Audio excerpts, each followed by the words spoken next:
김수종이 꿈꾸는 정의롭고 원칙이 살아있는 대한민국. 청취자 여러분과 함께 만들어가겠습니다.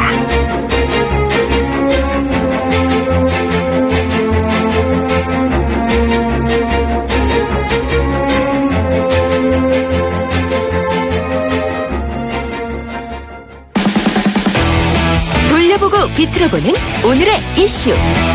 이종훈의 뉴스 측면 승부. 네, 오늘의 핫이슈 한 가지 돌려보고 비틀어보겠습니다. 뉴스를 곱게 안 보는 시사계의 측면 승부사십니다. 이종훈 박사가 오셨습니다. 안녕하십니까? 네, 안녕하세요. 오늘은 뭘 한번 비틀어볼까요? 핑크스턴 리포트. 핑스턴. 네. 예, 발음을 제대로 하셔야죠. 핑스턴. 아메리칸 스타일로. 저는 한국 스타일. 코리안 스타일로 했습니다. 예, 핑크스턴 이러면 안 되고요. 핑스턴. 네. 뭡니까, 이 핑스턴 보고서는? 예, 우선 그 핑스턴이라고 하는 인물이 누구냐? 미국 엘러베마주 소재 트로이 대학 지금 서울 캠퍼스의 국제정책과 교수로 재직 중인 분입니다. 예. 그런데 북한 군사 문제 전문가거든요. 예. 그래서 최근에 이 북한 미사일 관련해서도 외신에 자주 이렇게 인터뷰가 등장하는 그런 인물인데요. 네. 이 벨기에에 본부를 둔 분쟁 예방 비영리 조직 국제위기그룹이라고 있습니다. 예. ICG. 예. 예, 거기가 2014년에 이제 그 보고서를 하나 발표를 했는데요. 예. 그것을 이제 이분이 작성을 했다. 그런데 무엇에 관한 보고서냐? 네. 한국 정보기관의 병적 증상이 갖는 위험성. 그러니까 국정원이 좀 뭔가 병적으로 이상하다라고 진단 내린 그 보고서를 작성하셨다는 겁니다. 네. 제가 이 한국인 교수의 한 사람으로서 왜 우리나라 분들은 꼭 영어 이름이 들어가면 미국 대학 교수라고 하면 이런 보고서에 관심을 그렇게 두시고 강조점을 빨간 줄을 밑으로 콱콱 긋죠. 우리나라 교수분들 중에서 이런 이야기 한 분들 많으세요. 네, 그렇긴 한데요. 예. 이게 좀 내용이 약간 독특하긴 합니다. 어떤 건 참 들어볼게요. 그리고 지금 이제 왜 이게 또 갑자기 이렇게 관심을 끌게 됐느냐 하면 오늘 검찰이 지금 그 원세훈 전 국정원장의 댓글부대 동원 사건 변론 재개를 신청했잖아요. 그러니까 지금 선고만 남겨놓은 상태인데 그 파기환 송심이 아니다. 조금 더 이 선고 연기하고 진행을 좀 해야 되겠다. 새로운 사실이 드러난 것들이 있다. 뭐 아시다시피 이제 최근에 국정원 적폐청산 TF가 지금 밝혀낸 내용들이 꽤 있잖아요. 댓글부대 관련해서 그러다 보니까 그 연장선에서 원세훈 전 원장이 국정원장 재직 시절에 내렸던 여러 가지 무리한 지시. 또 그 원세훈 전 원장의 개인적인 좀 약간 좀 독특한 그런 행태 이런 것에 대해서 관심이 좀 높아지면서 이 보고서가 다시 주목을 받고 있는 어떤 겁니다. 내용인데요? 우선 그 3대 병적 증상에 대해서 진단을 하고 있습니다. 그 당시 이제 국가정보원을 이제 대상으로 한 거고요.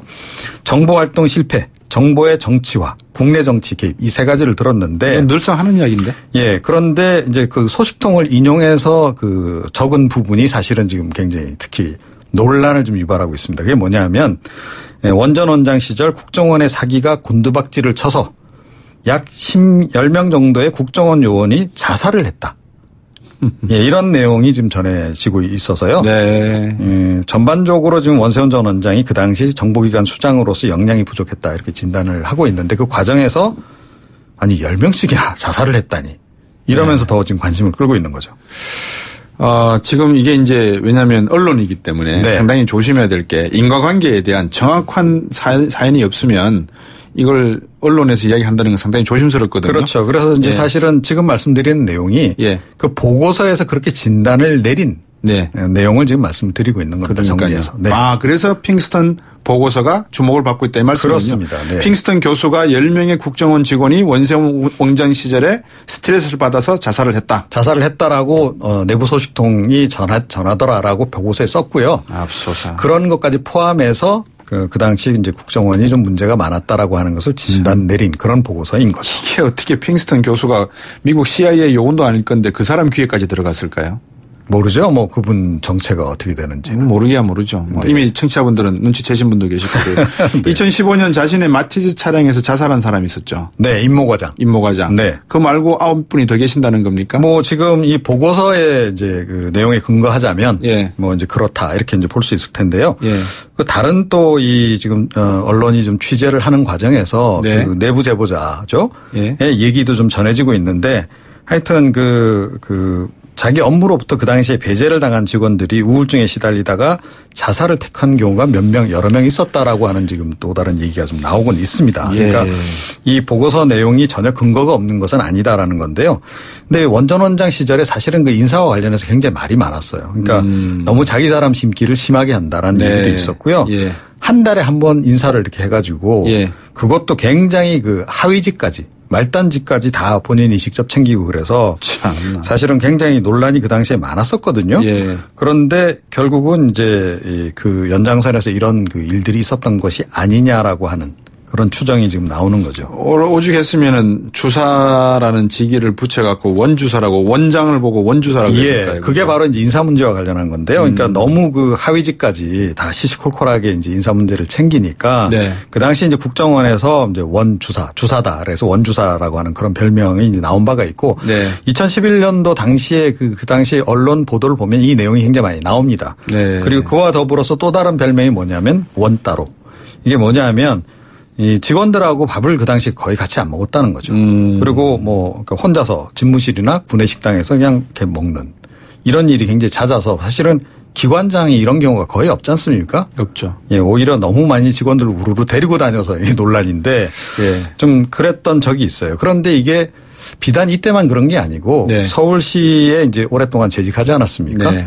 그 당시부터 그랬다는 얘기도 지금 전해지고 있습니다. 근데 왜 그런 인사의 어떤 결격 사유라 그럴까요? 뭐랄까요? 좀 단점이 있는 분들이 서울시장에 있을 때도 서울시에 있을 때도 그렇게 잘 계시고. 사실은 이명박 전 대통령이 이제 발탁을 한 거죠. 예. 그러니까 부시장으로 이제 발탁을 하고 예. 그다음에 이제 본인이 대통령 되면서 예. 이제 그 행정자치부 장관도 시키고 예. 심지어 이제 국가정보원장까지 시켰는데 예. 이 원세훈 전 원장이 직장에서 약간 따돌림을 당하고 있었기 때문에 오히려 더욱 더 충성을 했다. 그러니까 이명박 전 대통령은 그것을 또 원했던 거 아니냐라고 하는 얘기도 좀 나오곤 있습니다. 원 주사님은 뭐라 그러시던가요? 원세훈 전 원장이요. 예. 그러니까 이번 그 논란과 관련해서 자기는 오히려 여러 직원을 적재적소에 쓰고 예. 자기 전공 분야를 갖게 하려고 많이 노력을 했다. 예. 보고서 내용은 사실 무근이다. 일단 그렇게 해명을 했습니다. 저는 이 원 주사님이 방금 하신 말씀을 듣고. 원주사라는 건 별명이 그러시다면. 예, 별명. 과거 별명. 별명을 애칭을 쓸 수도 있잖아요. 네.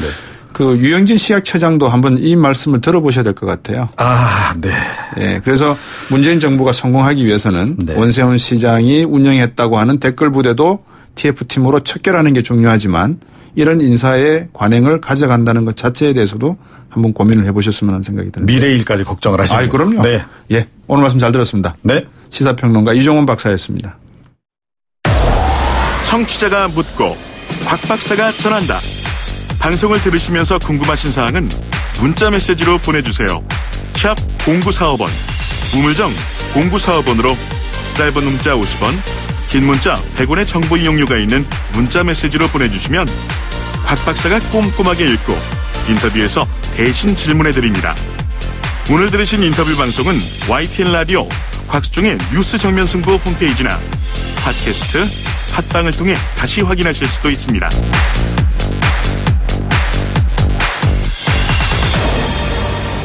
(5.18) 판도라 상자가 열리기 시작하는 겁니까? 문재인 대통령이 5.18 진상규명 특별조사 지시했죠. 국방부에서도 특별조사는 꾸리고 진상규명 조사에 착수했답니다. 왜 이런 거는 대통령께서 명령을 하셔야지만 특별조사단이 꾸려지고 진상규명이 나오죠. 이러니까 맨날 사건이 터지면 진상은 따로 있다라고 하는 이야기들이 나오는 거 아닌가요? 그보다 중요한 게 이 조종사들이 이번에는 광주 출격 대기 명령까지 받았다는 증언들이 나오고 있답니다. 당시의 군장 상황이 드러날 수 있을지 기대감이 커지고 있는데요. 전남대 5.18 연구소 김희성 교수 전화 연결했습니다. 안녕하십니까? 네, 안녕하십니까? 예. 문 대통령의 특별 지시로 5.18 민주화운동 진상규명 조사에 들어갔다. 이런 소식들을 접하고 있는데요. 네. 5.18 관련 단체들도 같이 참여하고 계십니까? 아직 그 논의 수준까지 가지는 않았었고요. 예. 어제 이제 진상규명에 대한 특별조사에 대한 요구가 계셨고, 아마도 이제 국방부에서 준비는 하고 있지만 5월 단체들까지 공식적으로, 그런 참여 요청이 들어왔다는 이야기는, 제가 아직 듣지는 못했고요. 아마 이제 5월 단체 쪽에는 뭐 들어갈 수 있을 것 같은데 네. 지금 논의 중인 것 같습니다. 만약에 들어왔다라면. 그렇군요. 만약에 그런 요청이 온다 그러면 참여하실 생각도 있으시겠죠? 저희는 이제 학교 전남대학교 5.18 연구소이기 때문에요. 네. 이제 5월 관련 단체들하고는 조금 더 다른 성격을 갖고 있고, 이건 저희 이제 연구소 쪽에 정식으로 요청이 들어왔을 때는 저희 연구소 차원에서도 검토를 해야 될 거라고 생각을 하고요. 아직까지는 이제, 공식적인 뭐, 협조 요청이라든가 이런 게 없었기 때문에, 그 참여 유무를 이야기하는 건 아직 좀 섣부른, 이야기인 것 같고요. 다만, 진상규명의 과정들 속에서 저희들도 5.18 연구소가 존재하는 이유들도 5.18에 대한 진상규명을 위해서 존재하는 기구이기 때문에, 네.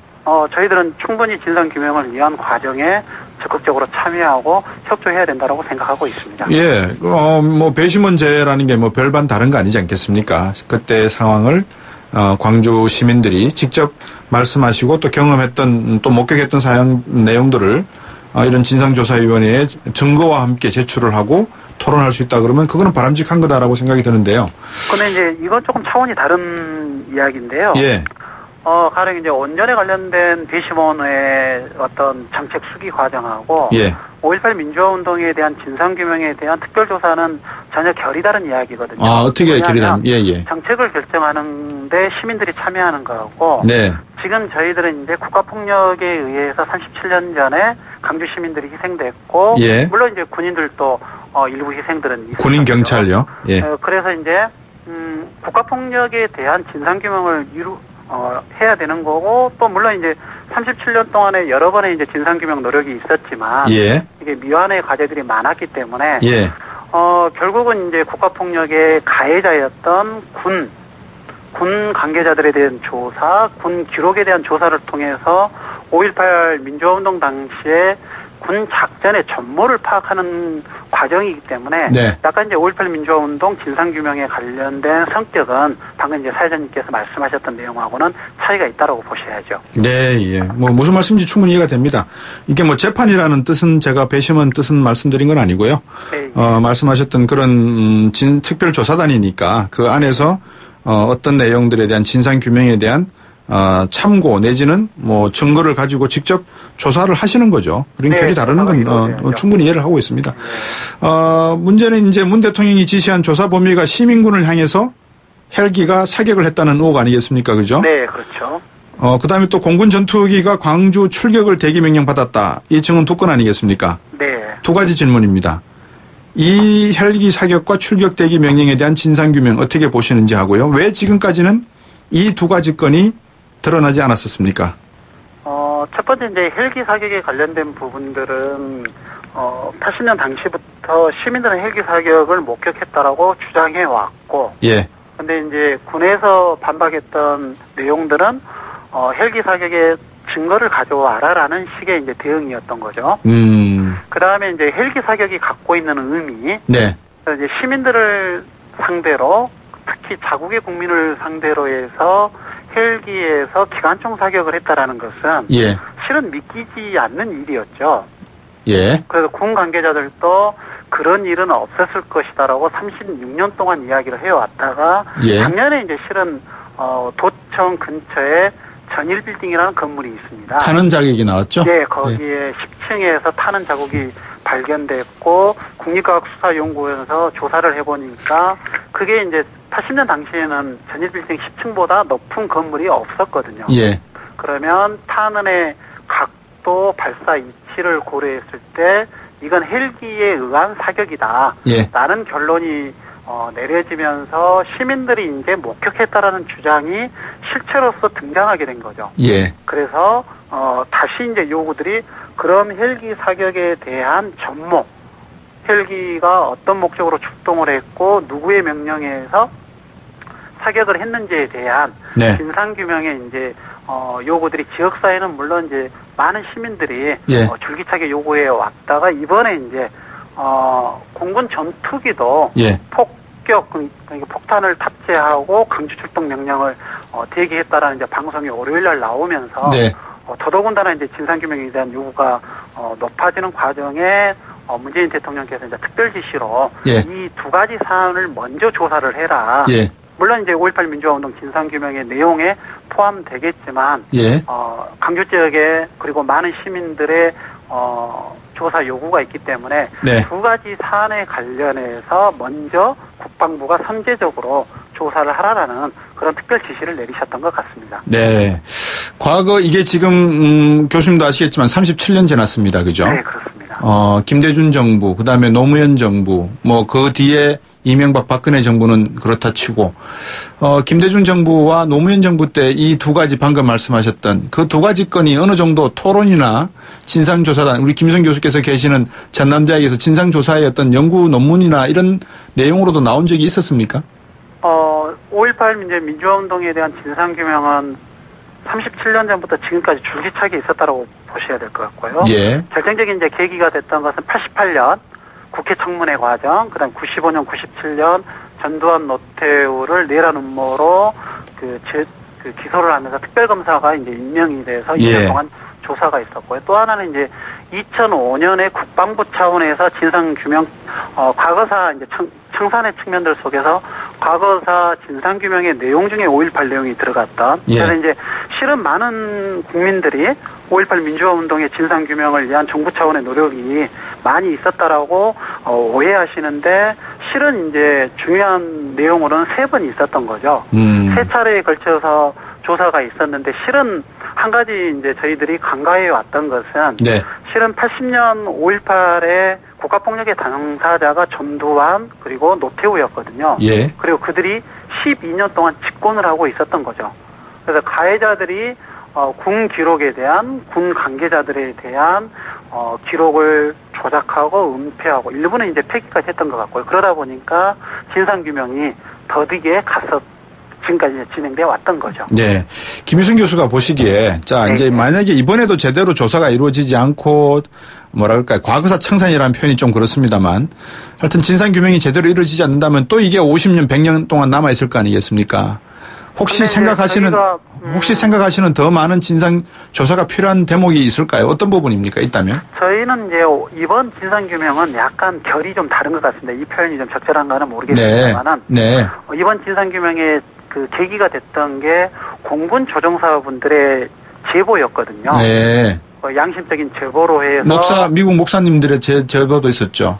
그 이제 제보는 있었지만 군 관계자들의 이야기가 아니었기 때문에 신빙성이 이제 좀 의심받았던. 근데 이게 직접적인 이제 공군 관계자들이 80년 당시에 우리가 그런 출격 대기 명령을 받았고 실제 출동 준비를 했었다라는 이런 제보가 있고 나서 진행되는 그 과거사 뭐 여기까지 갈 필요는 없을 것 같고 5.18 민주화운동에 대한 진상규명의 과정이기 때문에 실은 37년 동안 단 한 번도 군 관계자들이 자발적으로 37년 전에 진실을 이야기한 적이 단 한 번도 없거든요.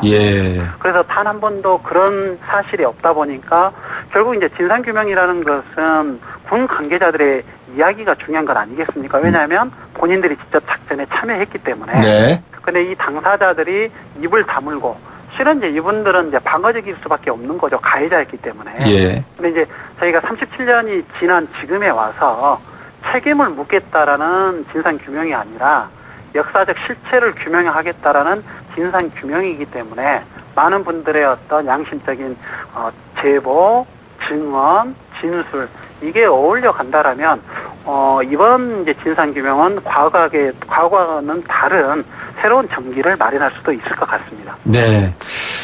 김유선 교수가 이끌고 계시는 전남대 안에 5.18 연구소에서 여러 가지 이 역사 왜곡에 대한 처벌 문제 또 대책 문제 마련하고 계실 것 같은데 간단하게 어떻게 생각하고 계신지 말씀해 주시죠.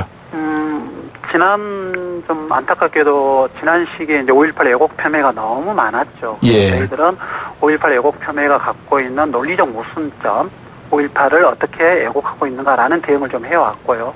또 하나는 이제 5.18 진상규명을 위한 특별법 제정 과정에서 특별법에 담아야 될 내용. 특히 이제 이번 특별법에는 이제 조사권이 담보돼야 되기 때문에 이런 내용들을 저희가 이제 법률적으로 검토하고 논리적인 근거들을 마련해 왔죠. 하여튼 이 현대사 속에서 5.18 민주화 운동이 갖고 있는 의미는 역사 속에서 하나의 분명한 아주 자국을 남기고 있다라고 저는 생각을 하고 있습니다. 김희성 교수님도 이런 노력을 하고 계시는 분이라서 앞으로 진상조사나 여러 가지 사후 문제에 있어서 많은 관심을 가지고 또 봐주시면 고맙겠습니다. 오늘 인터뷰 고맙습니다. 네, 감사합니다. 김희성 전남대 5.18 연구소 교수였습니다. 3부로 오겠습니다.